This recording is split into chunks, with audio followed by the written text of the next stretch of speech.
Hello everyone and welcome back into my kitchen.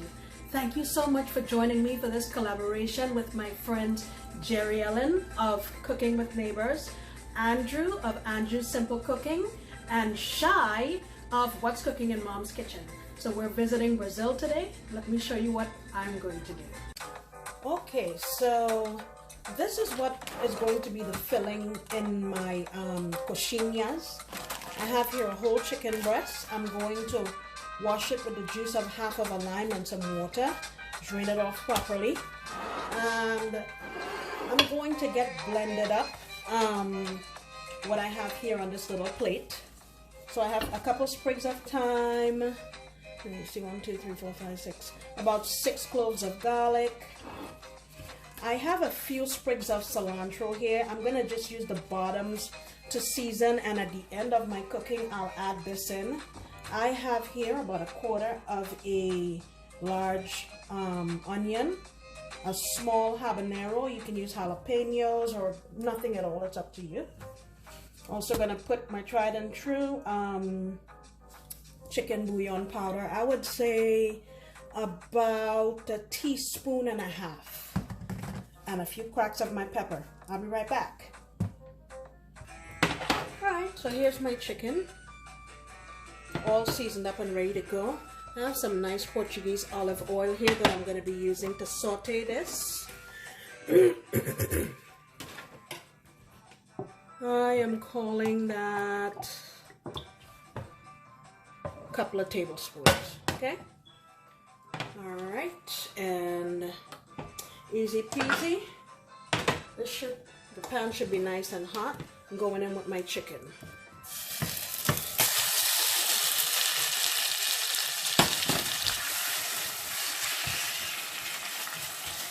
Now what I want to do is just saute this for a little bit. I'll come back in a couple of minutes so you can see. Alright, so this has been going here for about 2 minutes or so. Now what I'm going to do is I'm going to use some of my powdered achiote. I'm calling that about 1 teaspoon or so, and mix this around. Basically this is going to give a really nice color to your chicken. You've seen me use this before. And please, if you're from Brazil, don't be mad at me. This is not exactly how this dish is made. Usually the chicken is boiled in a whole vat of water with onions and garlic. Then it's pulled out and crumbled, and then put back in a pan with sauteed onions and garlics and mixed around. And they usually use either food coloring or tomato paste to achieve this color.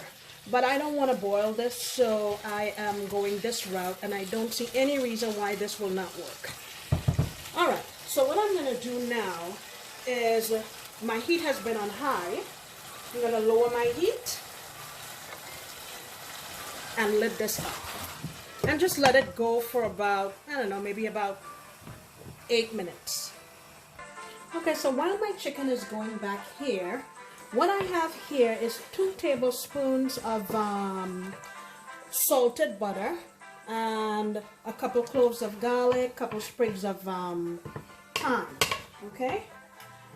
In this here, I have 1 cup of milk and 1 cup of chicken broth, and I'm gonna add that in here.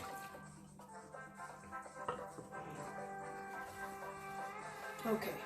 So what I want to do is heat this up and allow this liquid to become infused with that flavor. I have my heat here on about medium, okay? And the next thing that's going to be going in there is 2 cups of all-purpose flour. So you want equal parts flour, equal parts liquid. Okay, I'll come right back once this heats up and we'll move on. Alright, my liquid is hot. I'm going to go in now with my flour. And you just want to mix this around. I'm going to lower my heat. Mix it. And what we want to do is keep mixing this because we want to create a dough out of this. Okay? So you want to go on low very slowly until this comes together, all right? All right, so here's my chicken after about, I think it's been about 9 minutes. Remember, we didn't add any liquid to it. I'm gonna add now about, I would say, a half a teaspoon of ground cumin, and also go in with my cilantro. Remember the chopped cilantro, the leaves? So I'm gonna add that in here and just incorporate this and allow it to cool. That's it. And then what I'm gonna do is shred up the chicken, okay? Let me turn my attention back to, let me get a trivet here. Let me turn my attention back to my dough.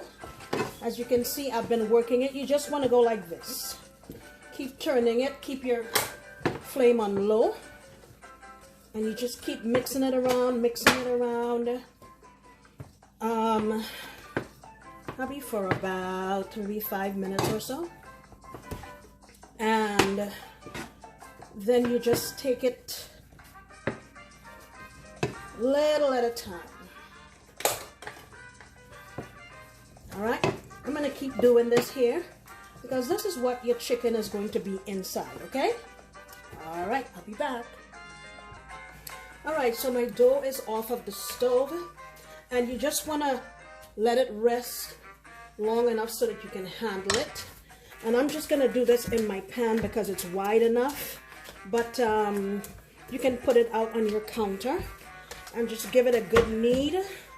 I know you're seeing those specks in there, but that's from the what you call it, the thyme, okay?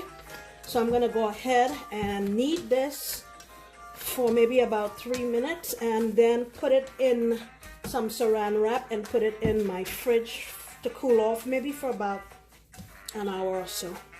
And then once I'm done with this, I'll crush up my chicken like I showed you. Once it cools down, I'll crush it up, and I'm going to add to this 2 tablespoons of cream cheese, all right? Okay, so there's another version of this in which instead of using that dough that we made, yucca is used for the outer casing. And I know my son, he's not gonna want that dough. So what I've done is I've boiled some yucca and a couple of potatoes, salted the water very, very well, because this is really starchy and it needs it. I'm gonna add in here about a half a teaspoon of garlic powder just to flavor it a little bit. A little black pepper. What you're gonna do is also add 1 tablespoon of butter, and go ahead and mash the living daylights out of this. Don't do what I just did, just you know, mash it. All right, guys, I'll come back when this is ready. All right, here's my yucca and potato mash. The only thing I added to it was a couple of tablespoons of the cooking liquid just to bring it together. But that's it, mashed it up, and I'm covering it with foil, let it cool off, and then we'll come back and make these things. Okay, so here are all of my ingredients ready to go. And on my little tray here, I have about 1.5 cups to 2 cups of a combination of panko breadcrumbs and regular breadcrumbs. And I have half a teaspoon of paprika, black pepper, garlic powder. I'm gonna mix this in here. You always want to try to season on every level. I'm just leaving this here for a bed for my coxinhas. All right, so I like to put some oil on my hands, and this is the first batch we made here with the flour that we cooked. So what you want to do is make a circle like this,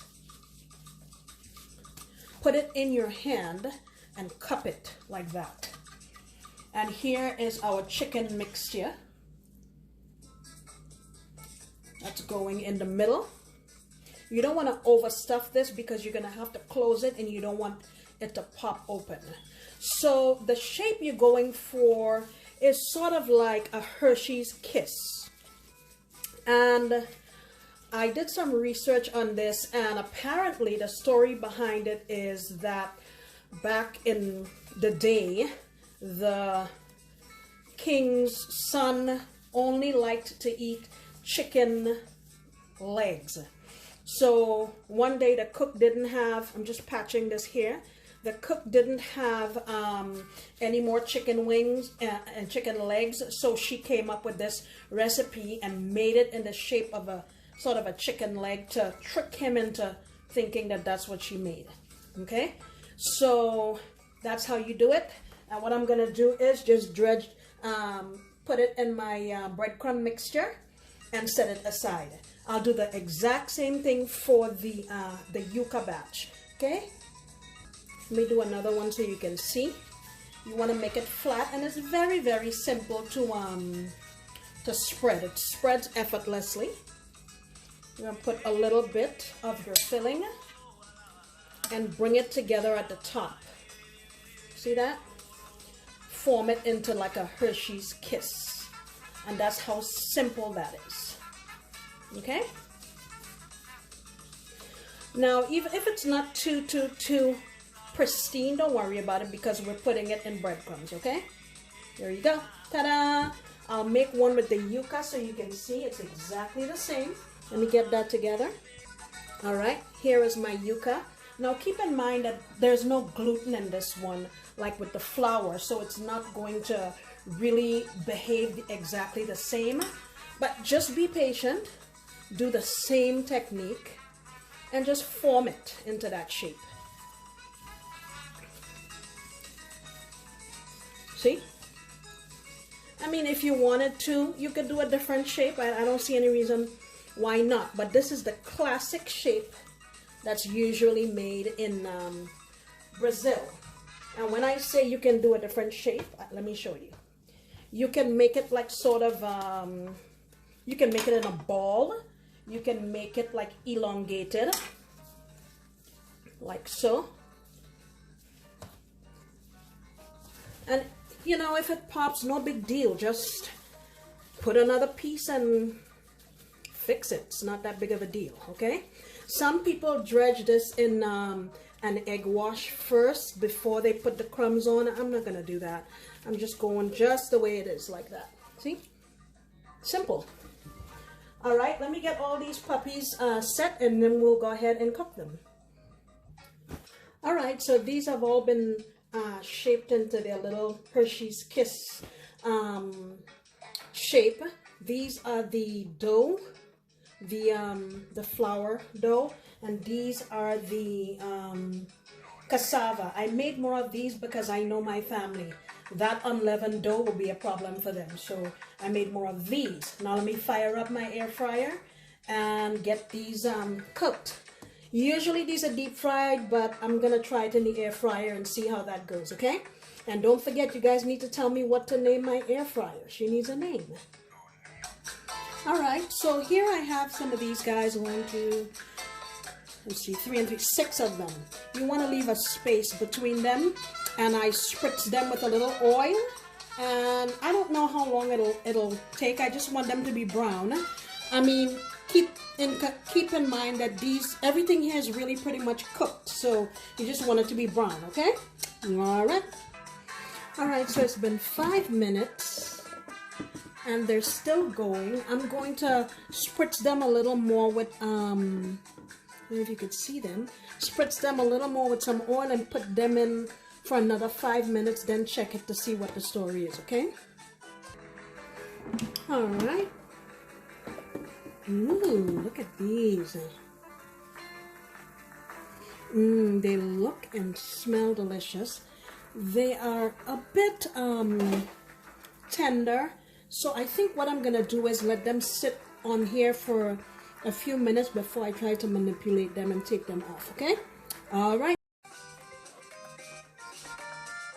Look at how lovely these things look.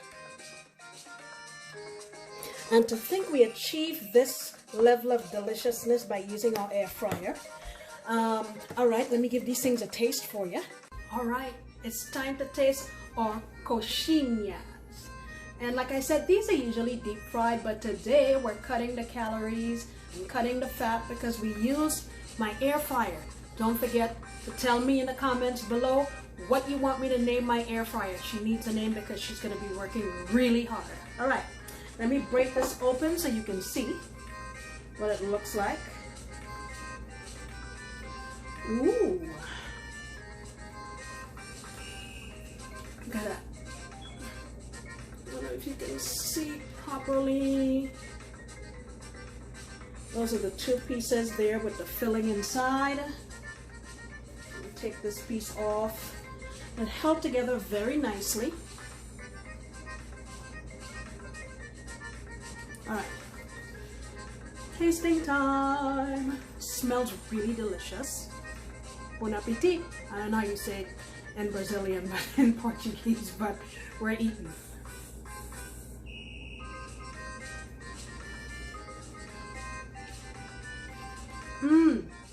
Okay. The filling is absolutely delicious. The cumin is coming in there on the back, and it's really nice. A really nice combination of all the herbs, spices, and seasonings we put in here. This one that I'm tasting is the yucca. I love yucca, so you know I'm gonna love this. I want to eat more. Okay, so I am glad that you came to see what I'm making. I would love it if you would go check out my friends. Like I said, Jerry Ellen, Cooking with Neighbors, Shy, What's Cooking in Mom's Kitchen, and Andrew at Andrew's Simple Cooking. I have their link in the description box below. Thank you so much, and I hope you come back next time because I promise to make another delicious recipe. Bye!